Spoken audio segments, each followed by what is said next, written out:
নমস্কার বন্ধুরা, বুলার ইসেলি সবাইকে আরও একবার স্বাগত জানিয়ে আজ তোমাদের নিয়ে চলে যাব একেবারে গঙ্গাসাগর। চলো আমার সঙ্গী হও। আমরা পায়ে পায়ে এগিয়ে চলেছি গঙ্গাসাগরের দিকে। যথারীতি আমরা শিয়ালদা স্টেশনে ভোর 6:42 পৌঁছে গেছি। আমাদের ট্রেন ধরতে হবে শিয়ালদারই দক্ষিণ শাখা থেকে। সঙ্গে রয়েছে আমাদের কিচেন পলি, আমাদের পলিদি মিষ্টি, আর আমার এক বান্ধবী, তার হাজব্যান্ড আর আমার হাজব্যান্ড। যথারীতি আমরা প্ল্যাটফর্ম 20 নম্বরে চলে গেছি। ট্রেন আগেই দিয়ে দিয়েছিল। প্রচণ্ড ভিড়। সেদিন ছিল বছরের শেষ দিন, 31শে ডিসেম্বর। ট্রেন ছেড়ে দিয়েছে 7:14-তে ট্রেনের টাইম ছিল। আর এখানে আমরা যাব নামখানা স্টেশন, মানে একেবারে নামখানা লোকালেই উঠেছি। সময় লেগেছে প্রায় 2.5 ঘন্টার মতন। প্রচণ্ড ভিড় ছিল সেদিন, যেহেতু বছরের শেষ দিন। দেখতেই পাচ্ছ প্ল্যাটফর্ম একেবারে ঠিক ঠিক করছে। নেমে পড়েছি নামখানায়। তখন সকাল 10টা বেজে গেছে। এবারে আমাদের এখান থেকে টোটো ধরতে হবে। সেটাও মানে খোঁজ খবর নিতে হচ্ছে। এই যে দেখো নামখানা স্টেশনটা, এখানে আমরা নেমে টোটো রিজার্ভ করে নিলাম। যদিও ভাড়া এখানে পার হেড 30 টাকা করে, আমরা 5 জন ছিলাম, কিন্তু 7 জনের ভাড়া দিয়ে আমরা পুরো টোটোটাই রিজার্ভ করে নিয়েছি 200 টাকা দিয়ে। এবারে আমরা যাব নারায়ণগঞ্জ। নারায়ণগঞ্জ থেকে আমরা যাব লঞ্চে করে। এখান থেকে গেলে পর লঞ্চটা খুব মানে ভালো পাওয়া যায়, আর এখানে কোনো জোয়ার ভাটার ব্যাপার নেই। যারা কাকদ্বীপ থেকে যায় তাদেরকে কিন্তু জোয়ার ভাটার ব্যাপার থাকে। এদিকে পলিদি আমাদের জন্য খাবার বানিয়ে নিয়ে এসছে বাড়ি থেকে। আমরা লাইনে দাঁড়িয়েই লুচি আর আলুর দম খেয়ে নিলাম। প্রায় 1 ঘন্টা লাইন দেবার পর আমরা লঞ্চে ওঠার সুযোগ পেলাম। এই লঞ্চের ভাড়া হচ্ছে 40 টাকা করে পার হেড। আর যদি কাকদ্বীপ কাকদ্বীপ থেকে তোমরা যাও, সেখানে লঞ্চের ভাড়া পড়বে মাত্র 9 টাকা।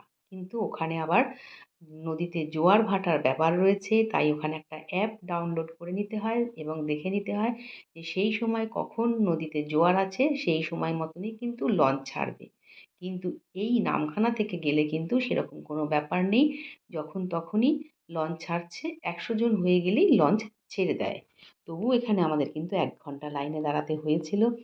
লঞ্চে উঠে গেছি। আর কি, জল দেখলে তো আমার একেবারে ভীষণই ভালো লাগে। আর লঞ্চ চড়তে কার না ভালো লাগে। 1 ঘন্টা এই লঞ্চে আমরা কাটিয়েছি। আর শুধু ছবি ছবি আর ছবি তুলে গেছি। দেখতেই পাচ্ছ দুদিকে সবুজ বন, জঙ্গল আর পাইন। পাইন নয়, এগুলো হচ্ছে যে গাছগুলো সমুদ্রের নোনা বালিকে আটকে রাখে, সেই ধরনের গাছ। মানে গুল্ম জাতীয় গাছ, যেগুলো মাটিকে শক্ত করে ধরে রাখে। আমরা লঞ্চ থেকে নেমে পড়েছি বেণুবন। এই জায়গাটা কিন্তু মারাত্মক সুন্দর। ভীষণই ভালো লেগেছে এই বেণুবন। যারা গঙ্গাসাগর যেতে চাও, তারা যদি একটু আরাম করে যেতে চাও, তাহলে এই বেণুবন হয়েই যেও। ভীষণই ভালো লাগবে, আর সময়টা কম লাগবে, হয়তো টাকাটা একটু খরচা বেশি হবে। দেখো আমরা বেণুবনে নেমে দেখতেই পাচ্ছ নানান রকম ছবি তুলেছি। আর এখনো সামনেই হচ্ছে পৌষ সংক্রান্তি মেলার হবে, তার প্রস্তুতি চলছে। আমাদের এখান থেকেও একটা টোটো নিতে হলো। আমাদের দুদিনের জন্য রিজার্ভ করা ছিল এই টোটোটা। এই টোটোই নিয়ে যাবে আমাদের গঙ্গাসাগরে, আবার পরের দিন ফিরিয়ে দিয়ে যাবে। মানে দুদিনের জন্য ও নিয়েছিল 520 টাকা। আমরা সেই টোটো করেই চলছি এবার গঙ্গাসাগরের দিকে। দেখতেই থাকো তোমরা। বহু দিনের ইচ্ছে ছিল এই গঙ্গাসাগর যাবার। জানি যে সব তীর্থ বারবার, গঙ্গাসাগর নাকি একবার। যদিও এখন এই ভ্রান্ত ধারণা থেকে মানুষ বেরিয়ে এসেছে। এখন যাতায়াতের পথ অনেক সুন্দর হয়ে গেছে, অনেক মসৃণ।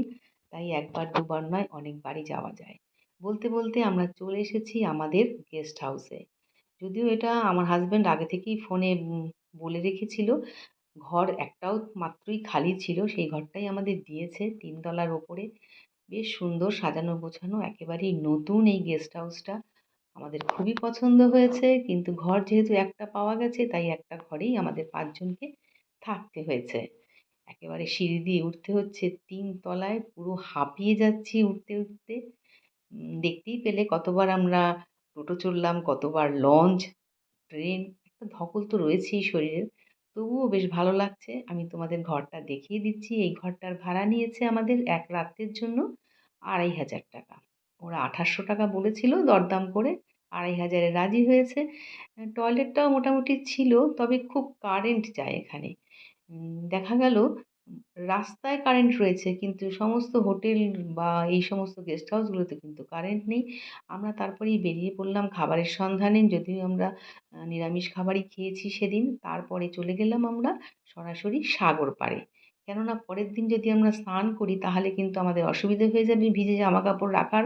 সেজন্য আমরা সেই দিনই বিকেলবেলা চলে গেলাম সাগর পাড়ে। দেখতেই পাচ্ছ বেশ সুন্দর এখন তোড়জোড় চলছে, মেলার প্রস্তুতি চলছে আর প্রচণ্ড রোদ ছিল। আমরা 3:30 থেকে 4:45 বেজে গেছে আমাদের সাগরে পৌঁছোতে। বেশ অনেকটা পথই কিন্তু আমাদের হেঁটে যেতে হয়েছে। ওই যে দূরে দেখা যাচ্ছে কপিল মুনির মন্দির, এটা আমি তোমাদের পরের এপিসোডে খুব ভালো করে দেখাবো। নাহলে ভিডিওটা অনেক বড় হয়ে যাবে। এবারে দেখো কীরকমভাবে চতুর্দিকে শুধু দোকান আর দোকান। মানে বুঝতেই পারছো এটা আমাদের মানে ভারতের বৃহত্তম মেলা হচ্ছে পৌষ সংক্রান্তিতেই বা মকর সংক্রান্তিতে গঙ্গাসাগরের এই মেলা। খুবই বিখ্যাত এই মেলাটি।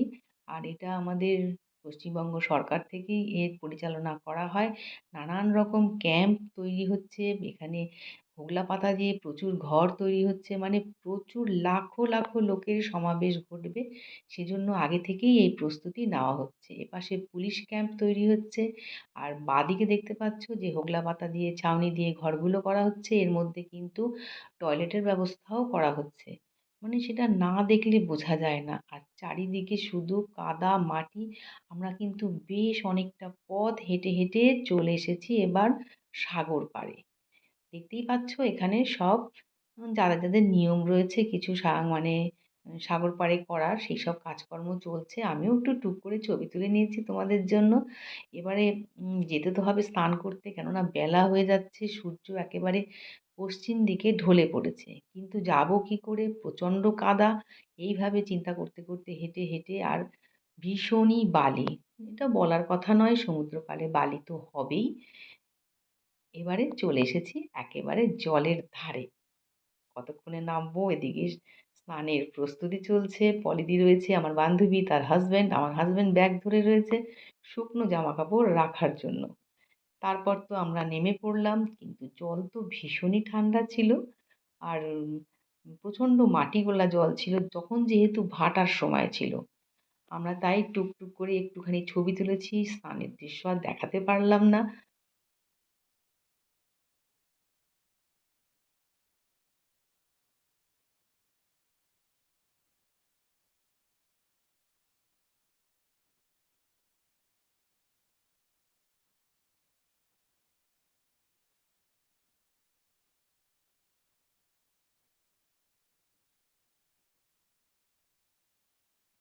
সূর্য একেবারে পশ্চিম দিকে চলে এসেছে, দেখতে পাচ্ছ কি অপূর্ব শোভা।